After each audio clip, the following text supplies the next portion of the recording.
السلام عليكم ورحمة الله. من البراميل المتفجرة ومصادر الأخبار المنحازة إلى الحرب الدعائية المضللة، والهدف بث الذعر العالمي وشحذ الدعم المطلوب للحرب بكل أشكالها على سوريا والشعب السوري. كتاب الحرب القذرة على سوريا مع البروفيسور اندرسون الذي يكشف ما خفي من حقائق من الداخل. معكم زينب الصفار، تابعونا.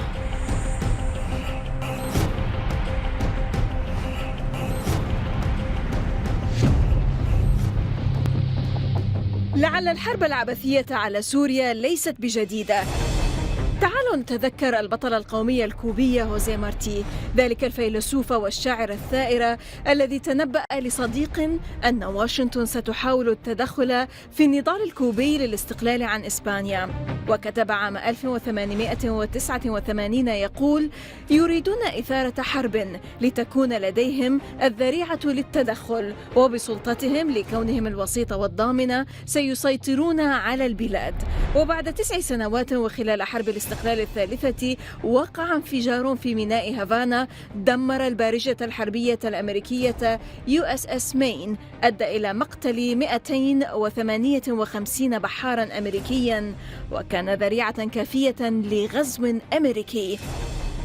وفي القرن اللاحق الذي تلا تلك الحادثة قامت الولايات المتحدة بالعشرات من محاولات التدخل في أمريكا اللاتينية، ويبدو واضحا أن شكل وطريقة الصراع الذي عصف بنيكاراغوا في الثمانينيات من القرن الماضي بين عصابات المرتزقة ومقرها الهندوراس والمدعومة من وكالة الاستخبارات المركزية من جهة، والحكومة السندينية وشعب نيكاراغوا من جهة ثانية، لا يختلف عن الصراع في سوريا اليوم. أكثر من 30,000 ذهبوا ضحية ذلك الصراع في نيكاراغوا.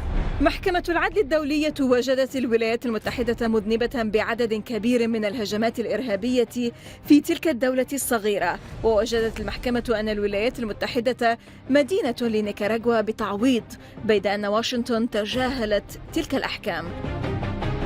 البروفيسور اندرسون كبير المحاضرين في الاقتصاد السياسي في جامعة سيدني-استراليا يتحدث من الداخل عن كتابه الحرب القذرة على سوريا، وعن مقاربته الأكاديمية وتوصيفه طبيعة الصراع المندلع منذ 5 سنوات، وعن أبرز الروايات والأساطير الغربية المتعلقة بالحرب والمروجة لها، والتي يوثقها كتابه، ويشرح الدور الذي يؤديه بعض ما يعرف بالمنظمات المعنية بحقوق الإنسان، ولا سيما الخوذات البيضاء، وكيف يفسر العقوبات التي استهدفت القطاع الصحي في سوريا.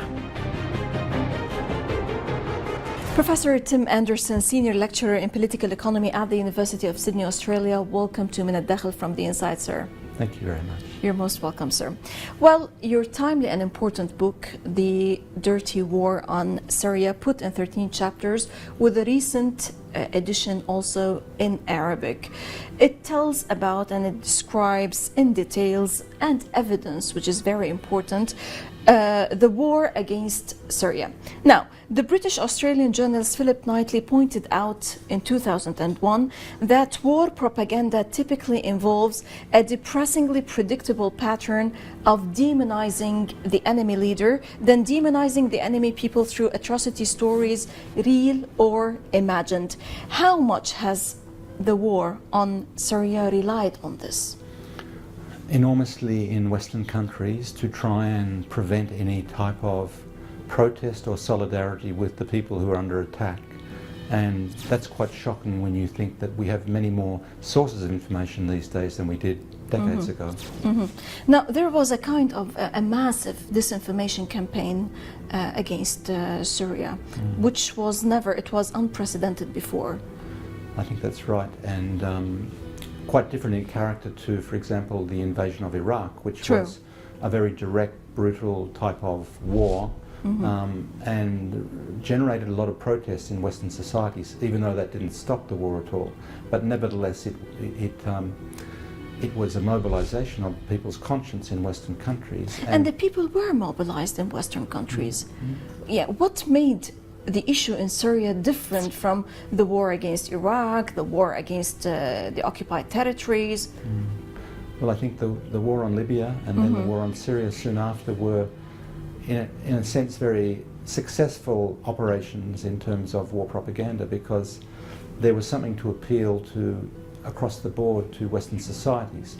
The centre, the middle, the liberals liked the idea of humanitarian intervention in a colonial sort of sense, saving people from their own systems. And from the dictator, and the dictator must go. Killing his own people, that idea. However improbable those stories were, it was a consistent line, and there were lots of contradictions, of course, immediately if you look closer. The left, for their part, seemed to be, some of them were very happy to buy into an idea that there was a popular uprising, a revolution against the governments. They did this with Ukraine, remember, as well as with Syria and with Libya. And the surprising thing with Syria is that it lasted so long, despite the existence of a massive amount of information now. Not so easy to find in the English-speaking world at first. It was a bit like a jigsaw puzzle or a detective novel to find the evidence, but after 5 years. But Dr. Anderson, up till now, today, many imagine the Syrian conflict as a kind of a sectarian division, an internal sectarian conflict, a popular revolt, a civil war, as they termed it. Well, you tend to talk about another type of conflict in Syria. You described that in your book. Yes, it's a war with proxy armies. It's a dirty war in the sense that not maybe all wars are dirty, but the disinformation, the way in which that has demoralised people and prevented people from raising their voices against their governments. We see in some respects that the Western powers have very undemocratic societies, that when there was a huge protest against the invasion of Iraq, it didn't stop those governments practising what now the British are starting to admit was a false war, but really most of us knew it a very long time ago.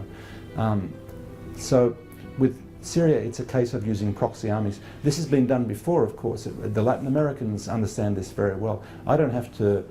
I spend time in Latin America. I don't have to make that point to Latin American audiences because they understand it very well. Even other countries over the colonial past. This is what you talked about actually in your book. In one of the chapters, you said that the dirty wars, they are not something new. Whatever is taking place in Syria now has parallels before in Nicaragua, when the CIA-led mercenaries, Honduras, they tried to kill and liquidate and revolt against the Sandinista government and the people of Nicaragua back in the 1980s. And in fact, they were taken to the International Court of Justice, and Nicaragua won at that time against the US, and the US ignored the judgment at that time. It was openly said that this was US. The people have a short goldfish memory, it seems, that they forget actually what their governments have done. Well, so many wars in recent times, the pretext for the invasion of Afghanistan was false. We know the pretext for the invasion of Iraq was false, and that's becoming officially admitted. Even the pretext for the NATO bombing of Libya are false and being admitted now in the US, but it's too early for the powers to do that. I think what they're trying to do really is to pass the blame across to their mercenaries and to their regional allies, shifting the blame across to their regional allies. Dr. Tim, very few sensible Western perspectives on Syria emerged after 2011 as critical voices were effectively blacklisted. How did you manage to get the information? How did you manage to see what others couldn't or they did not want to see perhaps? Because of the mainstream media, because of all this propaganda, because of all this mobilization against Syria and the government of Syria. Why did you choose to land in Syria to see with your own eyes? Did you come here at the beginning of the conflict, or did you rely on certain kind of resources? I relied on sources, but I had to really look at a wider range of sources to find the information. The information was there from early times. This is the surprising thing, that the Saudis admitted that they armed the insurrection at Al-Omari Mosque in Dara, for example, in March 2011. These things became admitted. They were reported. The killing of soldiers was reported in the Western media in early 2011. The use of genocidal slogans in Homs was reported in the Western media in April and May in 2011. But the narrative rolled on in effect, and people were intimidated and felt intimidated, and that includes people who were critical of Western governments, to speak out about that, to speak out about the contradictions. The corporate media was very controlled, and so even today the war narrative is, despite the evidence, the idea of the mythical creature of a moderate rebel in Syria, for example, like a unicorn. People are looking for the moderate rebel, and even now John Kerry recently admitted, well, some of these groups are subsets of Jabhat al-Nusra and so on. Exactly. So, despite that evidence, we tend not to understand what's the meaning of moderate anymore. Yeah. Who is the moderate and who is the extremist? It's what the Latin Americans say, el mundo al revés, the world is turned upside down. So Wahhabi mercenaries are freedom fighters, and at some stage people become suspicious and want to look for information, and that's really why I wrote my book, not for a Western audience, because where do they go to find this information? There's been serious wartime censorship across the board in Western corporate media, and I might add in academic circles too. Effectively, there's been a great deal of repression of any sort of dissent on the wartime narrative in academic circles. Have you been blacklisted? In the Australian media, yes. Basically, since I travelled to Syria in 2013. Photos emerged of the group I was with talking to President Assad in Syria. Then they attacked me and then effectively blacklisted me. But I might say that in academic circles there's been a similar sort of pressure, effectively, refusing to accept papers, any mildly positive of Syria or looking at both sides. In England, for example, 2 major conferences last year. This conference in Greece I just visited. Tell us about that conference in Greece, crossing the borders. Yes, it's that was about a conference on the refugee. You were supposed to be the keynote speaker, but then, something happened. I was invited by one of the organisers because they thought this is a good idea to link the war to the refugees. Of course, it's a fairly obvious point. The Mufti of Syria said to me earlier this year, take this message to them, stop the war, the refugees will stop in one day.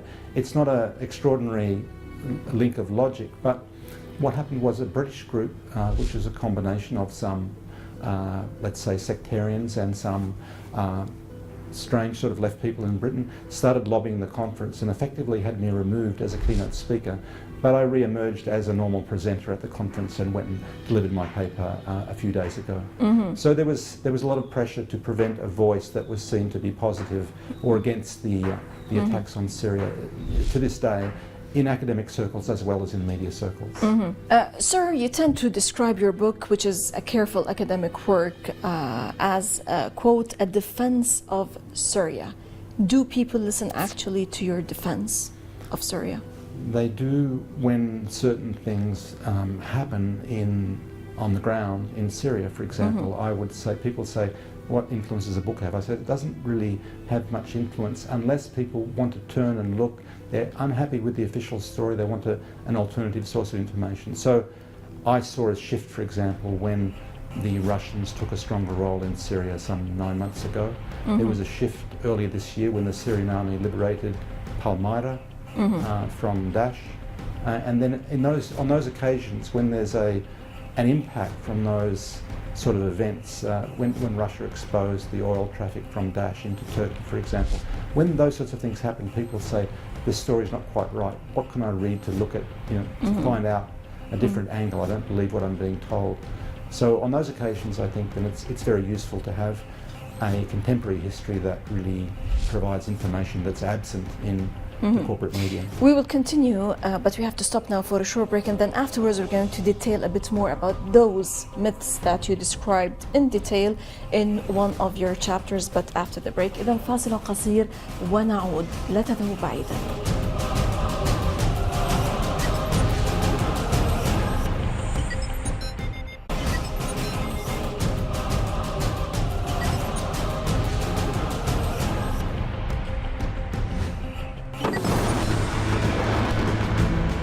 البروفيسور تيم اندرسون كبير المحاضرين في الاقتصاد السياسي في جامعة سيدني-استراليا يسلط الضوء على بعض الأساطير الغربية في الصراع السوري والتي يوثق كتابه العديد منها. I think the main theme... The NATO and the Gulf War. The nature of the conflict. Well, the way the conflict began, there's been effectively an attempt to collapse the idea of the political reform process with the Muslim Brotherhood insurrection, effectively. They were two separate things.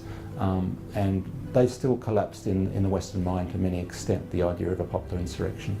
So that is an important myth to challenge. The idea that there's a civil war that it's basically a civil war, and therefore this affects the way they look at the emigration, the refugees. This is a civil war, it's causing some impact on Europe, and they're not thinking about the European responsibility for not just Syria, but their three main categories of refugees last year were from Afghanistan, Iraq and Syria. What's the common thread? European countries, NATO countries were involved in all of those, are still involved in all of those conflicts and driving displaced people, and a small percentage of which become refugees in Europe. And so the idea of the civil war, the idea that there was a humanitarian crisis in the sense that the government was killing its own people, this was a constant theme to try and boost humanitarian intervention. Effectively it failed for different reasons. The idea that there's protective intervention, that the European powers have to be there to fight the extremist groups because the local governments are unable or unwilling to do that. This is really a second phase of intervention logic in the region. Now with the Syrian army and its allies, notably Iran and Russia, Hezbollah, liberating Palmyra, that myth was dented seriously in the Western media.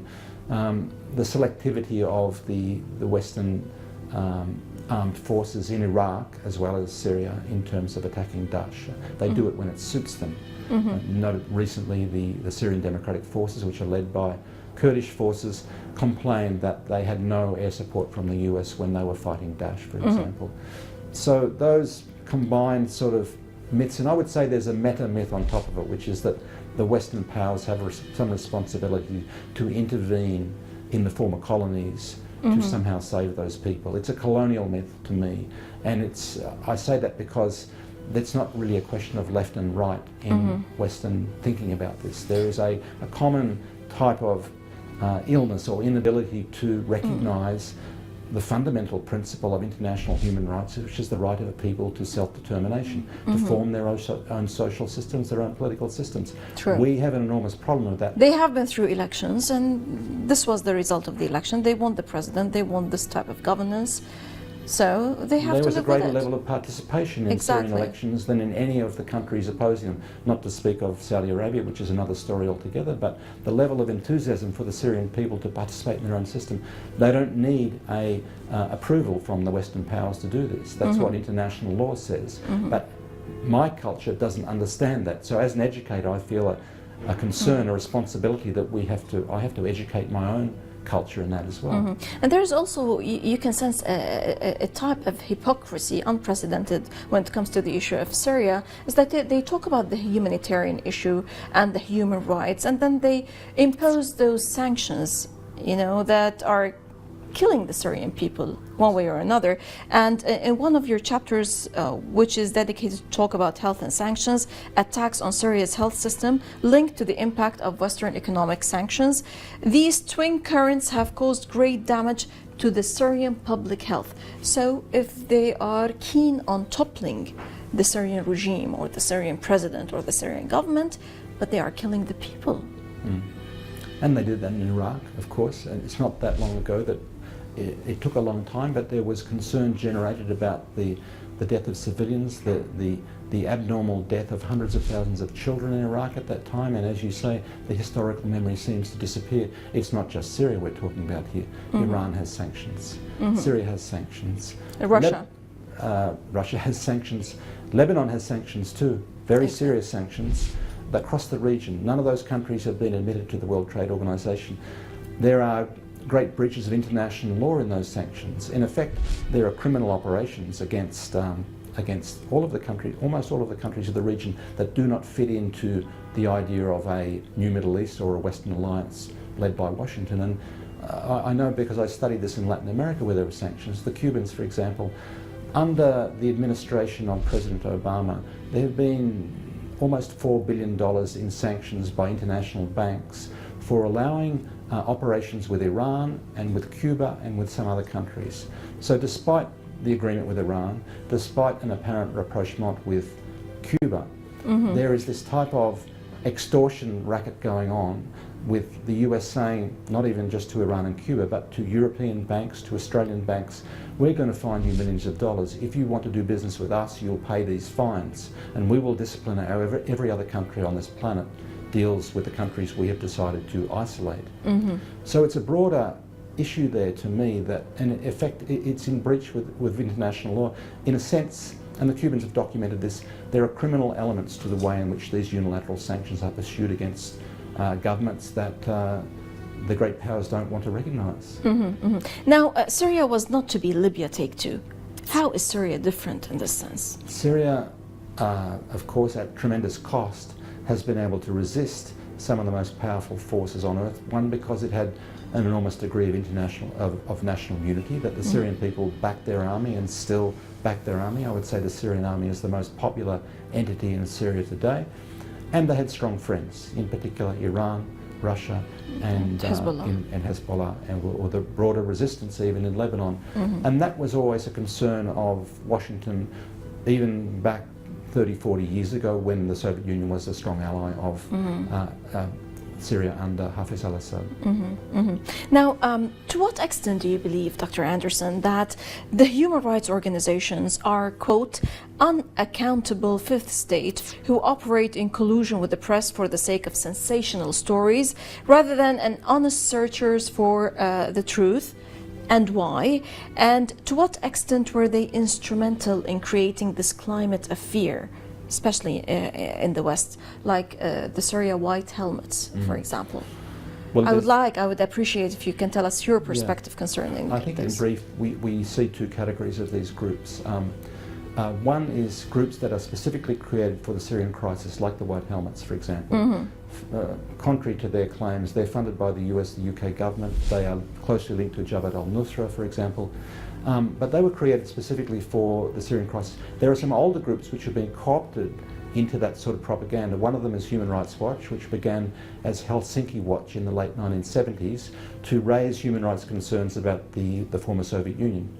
And then we've got Amnesty International, which began as a relatively independent group in support of political prisoners in the 1960s, and in more recent times it's engaged in what other NGOs have called a revolving door with the State Department. That is to say, officials from the State Department have come and gone from Human Rights Watch and Amnesty International.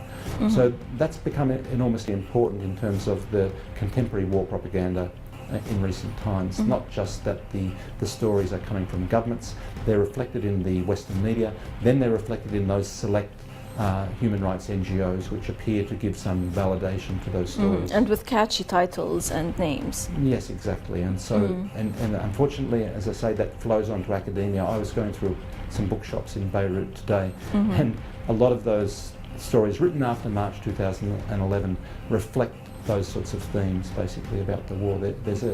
Unfortunately, academia has failed in terms of its courage to speak out during this war.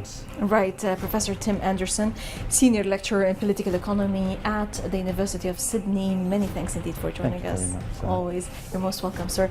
إذا لقاء جديد في الأسبوع المقبل مع ضيف جديد وقضية جديدة، ودائما من الداخل. المزيد من التواصل بريدنا theinside@الميادين.net، وصفحتنا على الفيسبوك من الداخل، من كل فريق عمل من الداخل من كل الميادين. السلام عليكم ورحمة الله.